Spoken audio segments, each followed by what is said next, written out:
I think what I try to help revolutionize, the thing I try to do is I try to give young composers a voice. I try to say, you know, don't always go with the same composers. Don't always hire Hans Zimmer, he's boring. There's some new guys out there who are much more interesting. But for each athlete and each composer, it's very important to stay within oneself, because that's the only way. That's the only way to look within and collaborate with one's director. When I try to explain to people why they should care about film music, is I always say that imagine Godfather without Nino Rota's music, and that it would still be a great movie. It would miss so much at the same time, and this is just something that reminds me, what can we do for a movie if we're only allowed to do it? And I try to always ignore the, you know, the pressures of the, oh my God, this thing has got to be a blockbuster, because I worked on enough once everybody was going, this has to be a blockbuster, and I just went straight to the toilet. So, you know, and I worked on small independent, but Driving Miss Daisy, okay, it wasn't quite a small independent film, but who would have thought that that movie would become as big a success as it did? And I didn't take it on because it was going to be successful. I took it on because the story meant something. Some directors, you build a relationship with collaboration. For example, on a movie I did early on with Gus Van Sant called Drugstore Cowboy, he insisted on being in the room the whole time I was composing, sitting right behind me. And other composers, for example, Neil Jordan on one film, Interview with a Vampire, we only had 3 weeks and I had 2 hours to write the music. You had situations like that. There's no time for interaction. So there's no one formula, and then there's no correct formula for that set of circumstances. Thank you.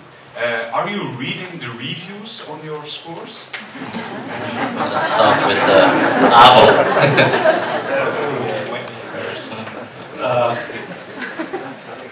Yes.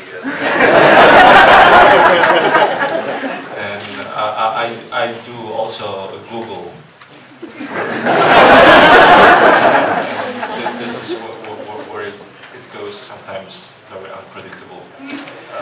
Is because obviously what people say on the internet is so wild sometimes, and then I would like sometimes say, oh come on, it's not this way, you know, it's... I read my reviews and I suffer badly, and I believe there's some people in this room whose house I'm going to come and burn down.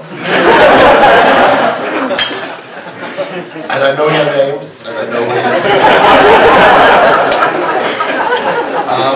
but to go somewhere between Elliot and Abel, none of us set out to write a bad score, and it's not. If we write a bad score, if you don't like it, it's not the director's fault, it's not the studio's fault, they don't actually have that much power. I think I can honestly say, maybe I can speak for all of us here, we write music because we have to write music, and we try to write it as well as we possibly can at that moment in time. We write to the best of our abilities, and we kill ourselves trying to do it. I have never had a weekend off in this lifetime. Because this is what we're passionate about. We're passionate about writing music. I'm tired of playing, and we just sit there and, okay, which key should I press? You know, and just silently thinking to yourself, this and no, would this make sense? You know, and there's really, after a moment, there's not a key on your keyboard that could be pressed. It doesn't make sense. You need to have somebody who even without saying a word, but sometimes it's just there and steers you in the right direction. And that's why the working over a telephone or working over Skype is impossible for me.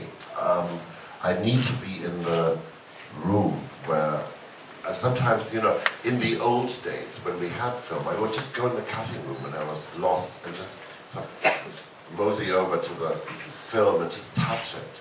And you would go to the cutting room, not even to talk to the director, but you'd see all the assistants, you'd see everybody doing their thing, and somehow there was a point of view that, you know, it got you back on track. Everybody was going in the same direction. And it's for me, it's very helpful to have that eye contact, which is smell the sweat of fear in the cutting.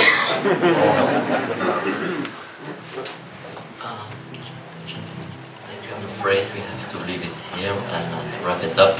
But you all knew those three gentlemen were extremely talented composers. Now you know that sometimes they can be also extremely funny. Thank you, Abel. Thank you, Elliot. Thank you, Hans.